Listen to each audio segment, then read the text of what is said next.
What's up, you guys? Sean Ross Sapp, Fightful.com, here with a name you know. You know him because he's one of the greatest wrestlers in the world, the ROH Pure Champion. We got Jonathan Gresham. How's it going? I'm doing great, man. Thanks for having me. I appreciate you coming on. You're somebody I've wanted to have on for a long time. In my opinion, best wrestler in the world right now, and I know you hear it a lot. You can be humble all you want, but you hear it a lot. I see it a lot. How does it feel when it's like so many of your peers and people that you wrestle and fans are like, that guy, he's the best in the world wrestling right now? No, for a while, I really felt weird about it because I don't feel like I'm on that level. I believe, of course, everybody wants to be the best at their craft, but the more and more I thought about it, um, to be honest, I'm more so happier about that. People are looking at someone that looks like me as someone that can be best in the world. Because for years, Black people, people that look like me, have not been considered or in the conversations of being best in the world. So when I look at who the best in the world is right now, I look at guys like Lee Moriarty, Freddie Yehai, Jay Lethal, and it's great to hear my name come up so often. But I also want to put out that there's so many other great wrestlers out there that should also be getting attention as well. So I'm just happy that people of color are actually getting looked at in a different way now. And I'm sure that you hear that a lot too, that you've inspired other people of color to pursue wrestling or pursue a certain style of wrestling. How does that make you feel, considering how long and how much work that you put into what you do? It's so funny. Recently, and this is not me being braggadocious. It was actually a story that like touched me in a way that like it really made me reevaluate um, like what I need to be doing going forward. I wrestled Starboard Charlie at the GCW Homecoming show, and unbeknownst to me, his mom was there. And after the match, I went to go sell merch, and I'm hanging out. And she just comes up to me to have some conversations, and something that she said, I don't think it garnered the reaction that maybe she had thought. Everything like I said before, but she told me that Starboy, like in so many words, like she literally said idolized, but I mean like looked up to me, and I'm like, okay, I had to kind of step outside of myself for a second and go, okay, with people looking at me like that, I now have a responsibility, even if they're not asking for me to be responsible for my actions or what I'm doing going forward. I have to be better than I've been. And now I'm just taking it a little more serious because people would tell me, and I just thought maybe they were fluffing me or whatever. But now I'm just really starting to understand, like me being inspired by the people that came before me is now passing through me going to other people. So it's just the things that I've learned and I've studied from others, and I think they're seeing that collection of knowledge through me now that I've just adopted from others. And I'm sure you get this question a lot, but like, who were some of the people that inspired you? Not to go for a cliche generic question, but I mean, I'm always particularly interested to hear who the best in-ring wrestlers looked at, because there are some people that'll be like, it was the Berserker and Giant Gonzalez. Like, you never know who attracted somebody to wrestling the first time. So the first person I saw that like I've liked wrestling for like a long time before I actually settled on one person, and it's really weird because of the way I wrestle now. But the person that attracted me to pro wrestling, and when I saw him, I said, okay, I'm going to be a pro wrestler. I didn't know how or when it was going to start, but it was Bam Bam Bigelow. Oh, I'm nice. not really sure why, and everybody's always like shocked by that. But like, yeah, it was Bam Bam Bigelow. Yeah. He's one of those people that visually you look at if you're a kid and you go, who is that?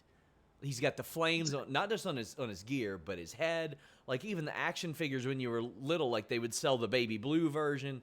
Like, he was such like a visually appealing wrestler and didn't look like anybody else. So I could definitely get behind that. You mentioned Lee Moriarty earlier. As we're filming this, you just faced him, and he's one that the whole world is pointing at, and they're going like, he's the next one. He's the next guy. Like, guys like him and Wheeler Yuta and Daniel Garcia that are really really emerging.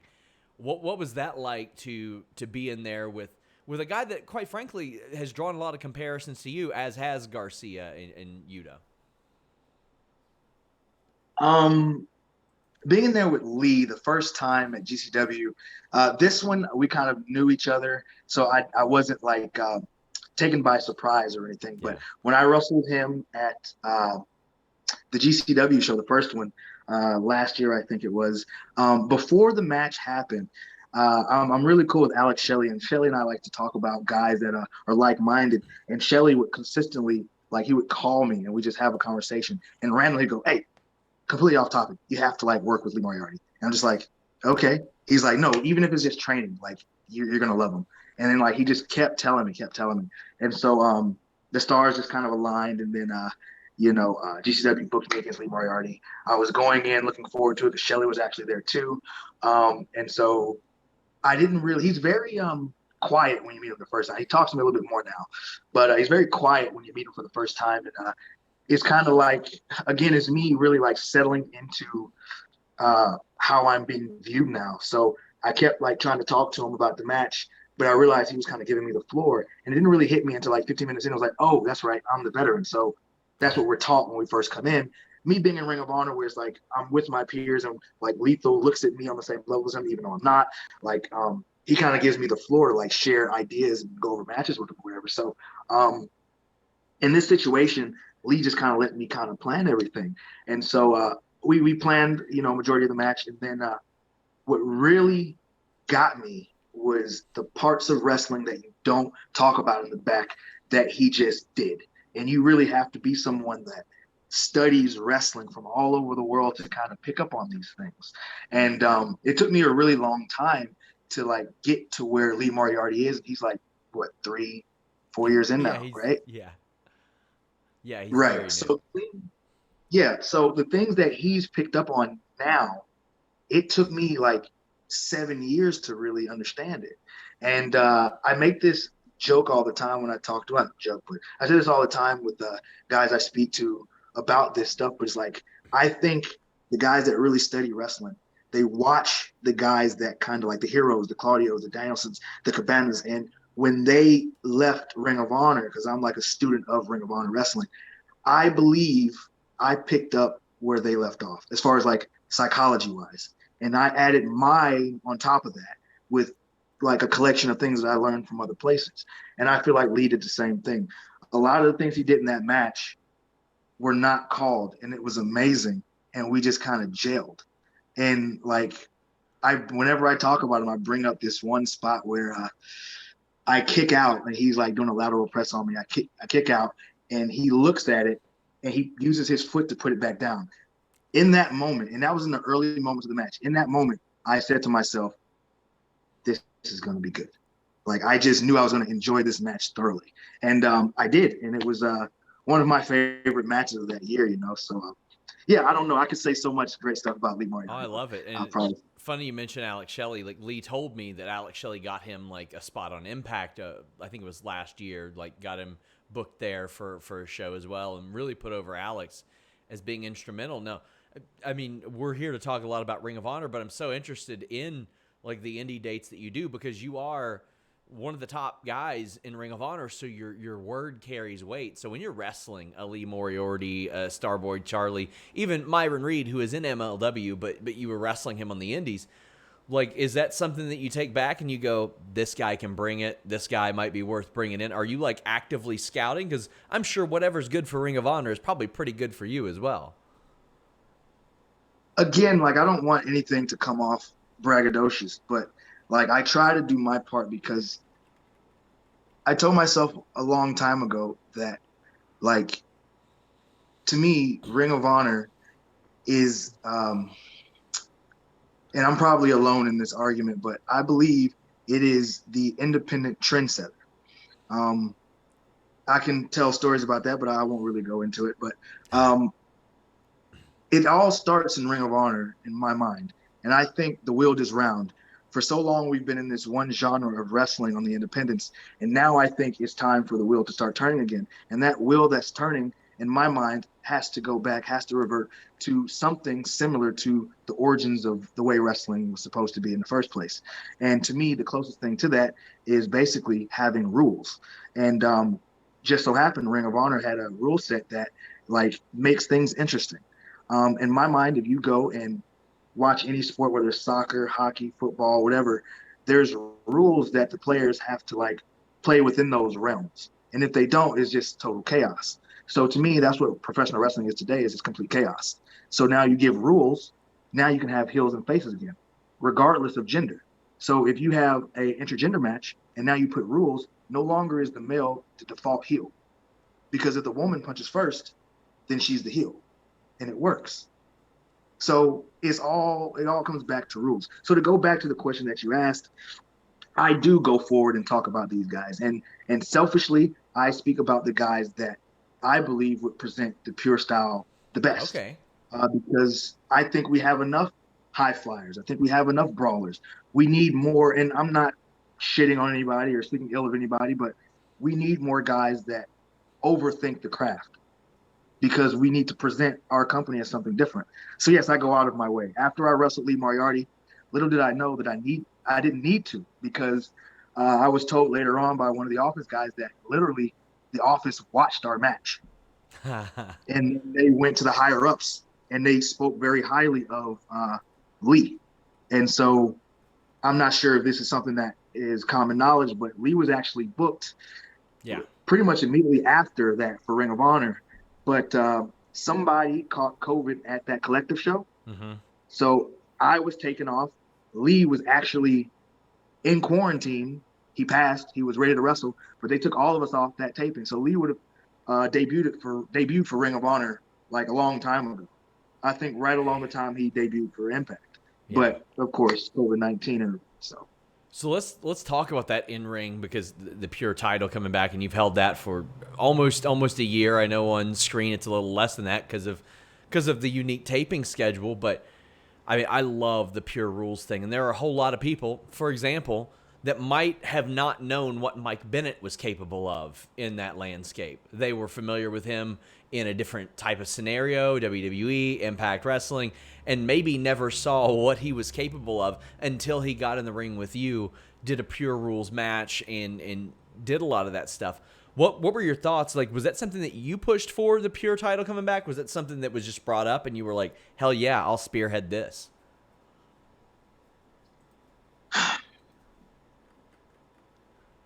I've told this to maybe like 2 or 3 people, and it might not be true. But I remember when I came in the Ring of Honor in 2017, the Bucks were still around, and things were really going in the New Japan direction and everything. And, you know, with all of that going on, I kind of looked around and I was like, there's no real representation of Ring of Honor that I grew up and that molded me as a professional wrestler. And so after that, I told myself, okay, I'm going to be the pure guy, because people that are fans of old Ring of Honor know what pure means. So instead of using technical, I always started talking about pure this, pure that. I kept bringing it up until they gave me a match with Silas back in maybe 2019. Long story short, though, I like to think I had a lot to do with it, because I cut promos about this stuff that never saw the light of day. I remember I cut a promo in front of Mandy Leon and Todd Sinclair that never aired. And it was basically me saying I was the lifeblood of Ring of Honor.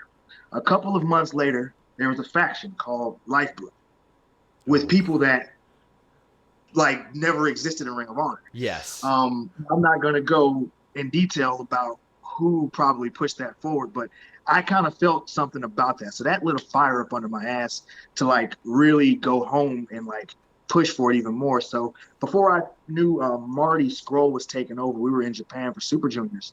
And I remember talking to Marty in detail. Brody was right there too. And we sat down in the locker room a little bit before one of the shows. And he was just asking me questions about what I thought Ring of Honor could do to like stand out. And I went on this huge, like probably half an hour rant about how pure wrestling is the identity of Ring of Honor, because nobody else can make that claim. If somebody else starts doing it, they're copying us. And that would differentiate us. When you want to see a sports-oriented, like professional wrestling match, you would come to Ring of Honor. I have a idea that wrestling is supposed to be a variety show, right? But I think since everything is subscription based now, why isn't that you go to blank promotion for comedy and you go to this company for whatever, you go to Ring of Honor for sports-based product, something that has rules. You can follow the story through rankings and different things of that nature. So I spit all of this to Marty. A few months later, when it was announced that he was taking over, he had actually started talking to me more than normal. And we had a phone call, and he sent me this email, and it had a PowerPoint presentation. He said, "Hey, what do you think about this? I'm about to pitch it." And I read it, and it was a lot of my ideas in there. And I was like, wow, let's go for it. Do it, man. And the next thing I know, the Pure Tournament was announced, and, the rest is history. So I like to think I had a little bit of influence on it, but who pushed it through, really? I thank him to this day. I know he's got counsel and everything, which is unfortunate for a lot of reasons. But Marty, I think on his way out, he did a lot to save the company, believe it or not. And in your particular in-ring style, like, it seems like you can win with absolutely any move. Have you had fun, like, making that a thing where a lot of people have a finish and people will immediately recognize it? With you, it's like the attention has to be at a bit of a height throughout more of the match because you don't necessarily know what Jonathan Gresham is going to finish a move with. Has it been challenging? Has it been fun, like subverting expectations? It really hasn't been that way. Like, it's fun because it's just creative to me, and I like being creative with wrestling. I just feel like we have all gotten into this groove of a match has to be a certain way. And when I really watch shows, I like to watch live shows to see the fans' reactions, and everybody, they're conditioned. They kind of know when to react, and that's not a real genuine reaction. They're waiting to react. And Yeah. I don't want to have a match that is like predetermined, so much with the fans anyway. So like, I want them to be excited because they honestly don't know what's going to happen. They know when the heat's happening. They know when that, like a comeback, nothing's going to happen. So you got to hit a guy with 3 head drops before the finish is a possible thing. So to me, I just wanted to get out of that groove. I always strive to be different. And my goal was to legitimize all these moves that we use before we do the big moves. Why do we use headlocks? Why do we use hammerlocks if they never work? It's kind of like, why don't we just ding, ding, ding, lock up, Canadian Destroyer? You know what I mean? Because those are the moves that start finishing matches anyway. So my whole goal was to just give the Pure division a different feel. And to me, in mixed martial arts, you can use a punch or a kick and the guy's out, or an arm bar or whatever. You just never see it coming. So yeah. I want that same feel for Pure matches. So that was my whole reasoning for doing it that way. To your point, one of the reasons that, and you had mentioned rules, one of the reasons I love that close fist punches should be illegal is because we see them knock people out in like 5 seconds all the time. It should not be something that happens right away. And if so, why isn't anybody's face swollen up? Why isn't anybody out cold? That's why you use the open hand chop, because you're opening up your fist. Like, it's otherwise, why would you use an open hand chop? Ideally, you just punch somebody in the face. So I'm completely with you there. And adding rules adds psychology, and it creates a lot of more. It makes a lot of creativity, and it snowballs from there, and you get more of the art of a pro wrestling match in that regard. Were the people that you studied or do study, like, for example, like there's a Billy Robinson who has a great catch wrestling background and did a lot. Was it that age? Was it more modern age? Like, what specifically would you say you put the most weight into studying, even though there's probably plenty of things? So at the base, I am a student of Ring of Honor. I didn't I told myself I wanted to be a wrestler. There was a little like voice or something in my subconscious that was like, yeah, right. So it wasn't until I started training for pro wrestling and I was just being Rey Mysterio. I was just doing all Rey Mysterio stuff. And then one day I came across, I think it was a Ring of Honor show. And I watched that DVD over, I don't know, it was so many times. I was mesmerized by it, more so because I couldn't look at WWE and go, oh, I can relate to this person. Yeah. But for some reason, I could relate to Roderick Strong. I could relate to Bryan Danielson. I could relate to Samoa Joe, Low-Ki. For some reason, the way it was filmed, and it looked so like I could walk outside and walk to the local YMCA, and I was there. To me, it felt closer. And then I became obsessed with Ring of Honor. So to answer your question, Ring of Honor was my base. Everything, Cabana, Gibson, Danielson, Joe, Low-Ki, Lethal, like all of these guys were my teachers without meeting them. I studied everything. I would watch the same matches over and over for different reasons. I would watch one match, and then I would watch the face. And then the next match, I would watch the heel. The next match, I would watch the referee. The next match, I would watch the crowd. Like, I would just watch it over and over for so many different reasons until I literally got tired of watching. And I would have to use another DVD and then watch that. And I would do the same thing. So all those older guys like the Destroyer, the Master Destroyer, and all these guys, I wouldn't start watching them until much later, until I was like kind of exhausted on the Ring of Honor product. And then I started being influenced by other things, like the Lucha Libre and different things like that. Mike Quackenbush had a huge influence on me as well. I have to admit that. Yeah. It's like you never know what might lead somebody to something else. Like I discovered ROH because of Jack Evans doing a double backflip off a cage. Then I watched one of their shows, and I was like, wait, I love all this other stuff. Like I love the transitions. I love all this. Like this, it's like I knew I would never be able to do a double backflip, but it's like, man, I like watching that, and that makes me want to go train. Like you never know what might snowball to something else, like we mentioned earlier. You were announced as re-signing with ROH this year. I'm sure you had options on the table. What led to you saying, I want to stick with Ring of Honor? Well, Ring of Honor has given me so much, the company itself. I would have been in a really bad place in my life if I didn't become obsessed with Ring of Honor. So I have no loyalties to any particular person in the company, but I don't know. I want to see Ring of Honor in a certain place. I can't see myself leaving. I think Ring of Honor can be bigger than it's ever been. And I really want to be a part of that. And the only way for me to do that is to stay. So. Well, to that point, a couple years ago, I remember you were coming off a tour from Japan, and somebody hit me up and said, hey, Jonathan Gresham doesn't have a contract. And I was like, by the time he leaves Japan, he might. Because I was thinking, like, no offense to ROH, I don't know how you're like, yeah, Jonathan, no new deal. See you in a couple weeks after you go to Japan and make them fall in love with you. So I was like, oh my God, like I thought there was a real good chance you might end up there. There might be a bit of a bidding war there. How was that process, considering you were over there working a style, quite frankly, that they were eating up, and they fell in love with you there, and coming back and sort of renegotiating or negotiating with ROH then? To be honest, I was kind of nervous because I can't visualize myself anywhere else. I've been fixated on being in Ring of Honor. I remember thinking, oh man, if I can just get to Ring of Honor. And then I got to Ring of Honor and I was like, okay, I'm here. It was like, I'm tagging with Shelly. I'm tagging with Saban. This is awesome. And I was like, I'm content. And then after a while, it was like, all right, I wonder what else I can do. And it was just like, well, don't worry. Just keep grinding. I put my nose back down, kept grinding. Next thing you know, I was wrestling Lethal. And I was like, wow, I kind of looked around. Okay, I'm wrestling Lethal. This is cool. Look back down.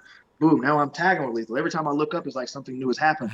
And now I look up and it's like, wow, I never thought any of this. I just never thought of any of this. And so like, I just want to keep putting my nose back down and grinding until I look up one day and Ring of Honor is on national television. And I am a part of the rise of that. And I want to look back down, and hopefully when I look back up, I'm watching new guys do the same thing on television. I'm aging their matches for Ring of Honor. That's the goal.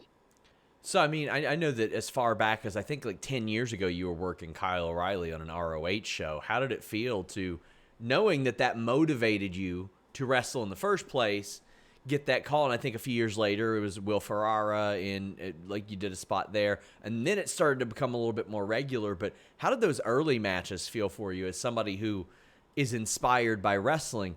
And quite frankly, I love that we're hearing people like some of the best in the world say early 2000s, mid 2000s TNA, ROH, stuff like that motivated them. I think that's rad.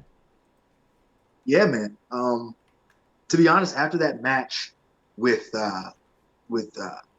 O'Reilly, I remember you kind of know when somebody's ready to bring you back, you know? Mm-hmm. And after the match, I thought, oh man, I can't wait to hear what the office guys have to say. And it was like, oh, good job, whatever. We'll be in contact. When I heard that, I was like, I'm not ready. What do I have to do to become ready? And so I thought about everything, all my favorite wrestlers. What did they do? They traveled the world. At that time, I was already traveling, but they traveled the world extensively, and they worked on their craft. So I was like, okay, cool. So I got here, I didn't shit the bed, so I need to go back on the road. So that's when I took it upon myself to go, all right, I'm going to go live in Europe. And so I went to go live in Europe for about a year and a half, 2 years. And from there, I started going to more so to Germany. I was already going to Germany. I started going to Germany more. I started traveling to other parts of Europe, all over England and the UK. Then I started going to Taiwan and Japan and, just going everywhere, man. And I didn't really think about anything else besides getting better, getting better, getting better. So it just lit a fire up under me just to better myself. And the more places I went, the more people I worked with. That's when I met Marty for the first time. Wrestled Zack Sabre multiple times at like small shows where we wrestled for like 30 minutes and nobody ever saw it. You know what I mean? Like, so it just lit a fire up under me, man, to be better. So one of the things I've noted repeatedly, Octopus University, I love that stuff. Is there any chance you bring that back? Like, I love that. You were like showing people how to do like mouse traps in under a minute and stuff like that. I thought that was like such a valuable resource, and I think it'd blow up now. I was doing it, and then I forgot what took me away for a little bit. I did something and it kind of took me away a little bit. And then when I came back and I was like, oh, I should start doing it, I saw several other people doing it. Like, what's his name from Canada? Names escape me sometimes. I'm sorry. I don't know. Good God, he did TNA and stuff for a while. He's wrestled all over the place. Oh, is it Tyson? Tyson Yes. Dukes? Tyson Dukes. Yes. Yeah, I've seen some of his. Yeah. I know his name. We're fucking buddies. And I'm sorry. But like him and then Dean Allmark from England. And it's like several people, the Santos brothers or something, and over in California. Like, brothers, it's so many guys. Yeah, so it's so many guys doing it. I just felt no need to really continue. It was like, okay, well, like they're getting so, because in my mind it was like, I want to help promote like wrestling. Everybody's always putting these gifs up of like flips and dives, and it's just like, what happened to the wrestling? I just want people to like mark out for wrestling. But now I see people pushing it more, so it's like, okay, as long as it's there, that's all that matters to me. I don't have to be the front runner of it. I just want it to be promoted. So I loved it though. Like it'd be like, here's how you do a crab trap in a minute, and it's like I'm a visual learner, so if I see something enough, that's how I can take it. Like, I can't tell you how many times those videos they'd pop up on my subscriptions, and I'd go to my wife and I'm like, hey, let me try something on you. So she would loathe it, but it's something that I always looked forward to. So always love those. I encourage people to go back and check them out. We do have an interesting reader question. I don't know who this could be. A Jordan G says, ask him about smelling salts. Wow. Okay. So the other day, she's got this little bottle that says Atomic on it. I should have known better. But I'm trying to get up, I think, four something on deadlift. And we're in our home gym. And she didn't, like, tell me how to take it, So I just unscrewed. I tried to do what I see other people do in videos and just stick my nose in and smell it. Here she comes, creeping down the stairs. Anyway, a cameo. I go to smell it, and I literally stick my nose into the bottle before I take a deep breath. And I do it, and I drop it because it takes away all my ability to breathe. And so I don't freak out. I talk to myself in my mind. I go, okay, don't freak out. Breathe out of your mouth. And then I tried to breathe out of my mouth, and I couldn't. So I started to freak out, and I started drooling, like just so Oh much drool. no. Yeah, I hit the floor, and I was like hyperventilating, like, oh, I couldn't breathe. And my wife was like, "Stop playing, stop playing." I'm like, and she goes, "Oh my Yeah. God, you're not playing." Like, I'm like on hands and knees in our freaking driveway, like almost dying. Stop playing, get out of here. Oh no. Um, yeah, man. Thanks for having him ask that story. I should have lied. Oh no. That could have been Yeah, tragic. That I hope not. you you almost ended up on dark side of the ring over smelling That's salts. awful. So the thing is, she never been told me how to do it properly. You're supposed to hold it far away from your face and just kind of. I've never seen someone stick their nose directly in smelling salts and suck it in like that. I see people do it on videos. They go and they go, "Ugh," and then they go. Yeah, like on TV and stuff, like on movies. Like that's what you always see is Well, I see it on Instagram videos. She watches the Instagram videos. I look over her shoulder and like jacked girls are just like, and then they go. You know? oh my god. Man, Wow.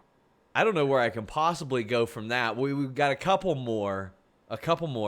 I'm very interested to hear who, like maybe early in your career and now later in your career, you've gotten the ring with, and you're like, oh shit, like them, like when like they just blow your mind. Like maybe early in your career, and then later when you're more established and you know a lot more. Early in my career, I don't remember a time where I was like blown away, but I remember a time where I knew I was in over my head, and it was me versus Colt Cabana one day for IWA Mid South, and Ian Rotten was just like feeding me ROH guys because he knew I was obsessed with Ring of Honor, Yeah. and he was feeding me like Jimmy Jacobs. He fed me, oh, not fed me, but he gave me Tyler Black, and then he gave me Colt Cabana and some other guys. And when I wrestled Colt Cabana, I remember him in there, and I think I messed something up maybe. And he put me like in a trap hold, and I remember him mumbling something like, "All right now, kid," or something like that. And I was just like, "All right, I just need to sit here and listen to what he wants me to do." And so I remember just feeling so intimidated, and I would really love to wrestle him again because I think I'm a lot better than I was then. But that's the first thing I can remember.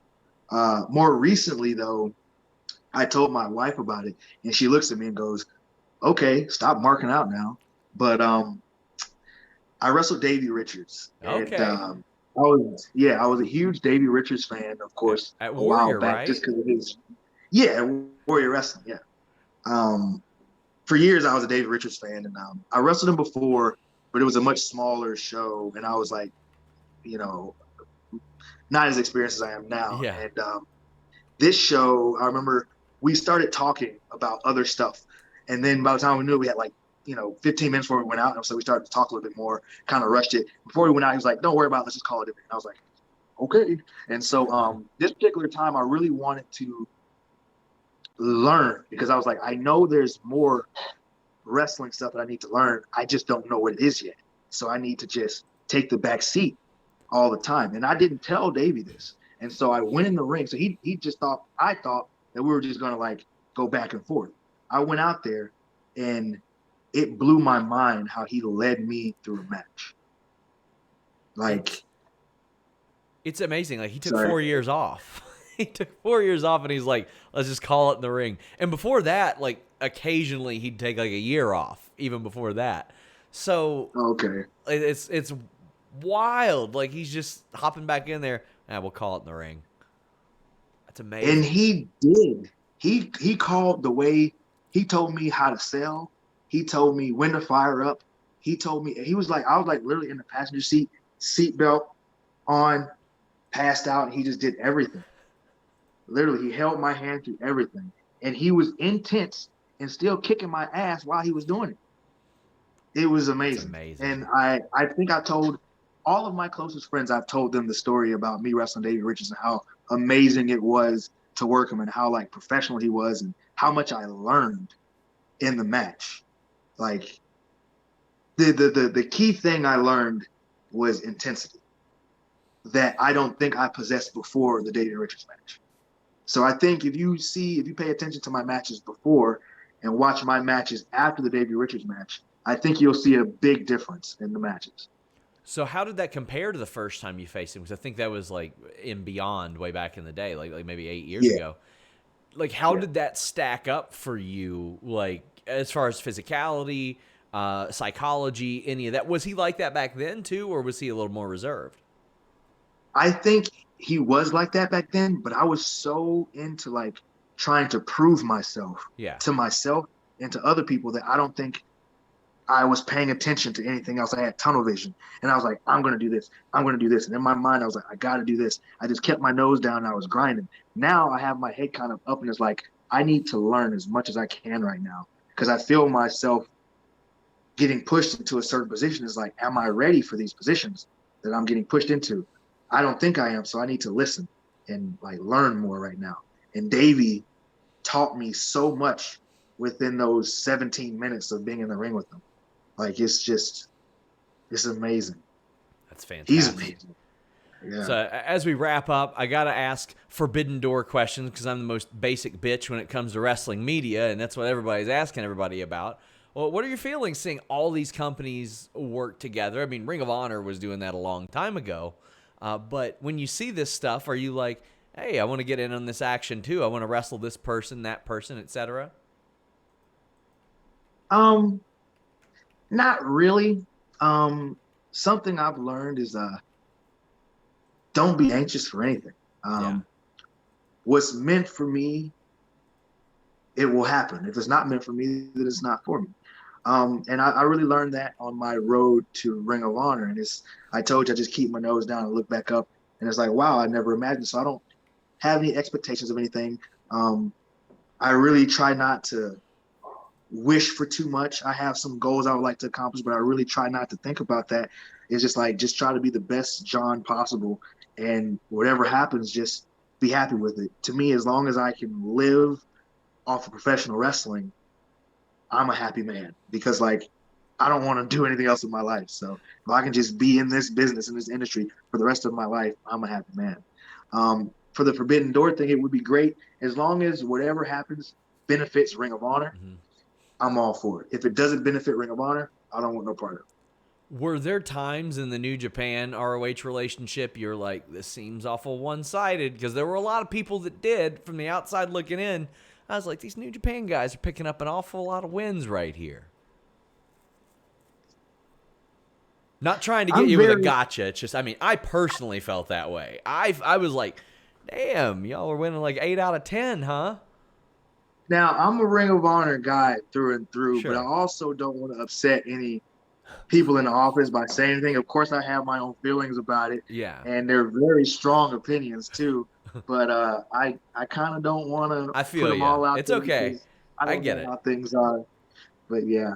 And I mean, you've worked like, I think, almost 36 shows that are either New Japan or ROH in New Japan. So it's very clear you got a pretty solid reputation with that company as well. They seem to like you, and lots of potential there, I'm sure. But I appreciate you so much for being so generous with your time. This is an interview I've wanted to do for a really long time. Admire your work. One of my favorite people to watch in the ring. And what I like is not just when I can learn from somebody interviewing them, but when I can physically watch what they're doing, I can see how it's happening and learn stuff that way too. It's a very, very unique way to watch wrestling, and I'm glad that you're doing that. But anything else you want the people to know, anywhere they can follow you on social media, buy your merch, all that good stuff? Not really a merch guy. For any professional wrestlers that's listening, I want to encourage you to go to as many training seminars as possible. I still go to them to this day. The last one I went to was a little bit before the pandemic, Mike Quackenbush seminar.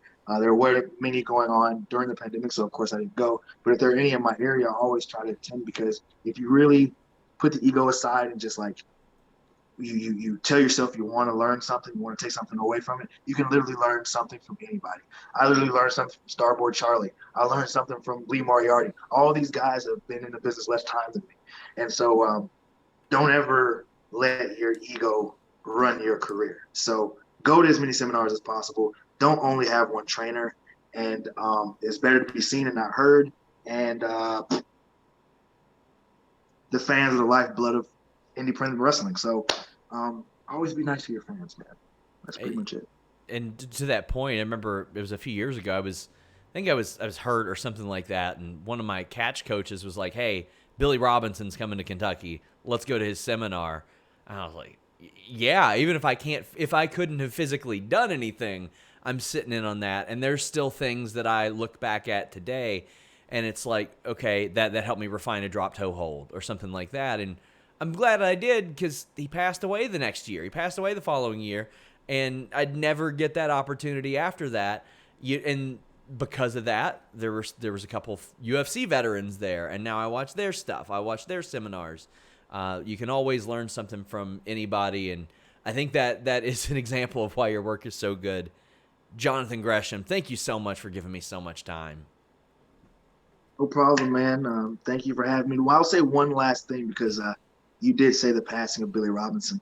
Something that I look back on that I do regret in my career is being on shows with guys I admired and looked up to, and I didn't take pictures because I was told earlier on that I was being a mark if I did. And now I regret not doing it because people have passed away or people have left the business and the industry, and I never took pictures. So take pictures with as many people as you can. Who gives a fuck if you're being a mark? Yeah. We would not be wrestling early in our careers for 20 fucking bucks if we weren't marks. So we're all marks at some point. So guys, check it out. Check them out on Honor Club, Ring of Honor TV. They make it very easy to watch their product. If you have an internet connection, you can watch ROH TV on their website. Until next time, guys, we're out.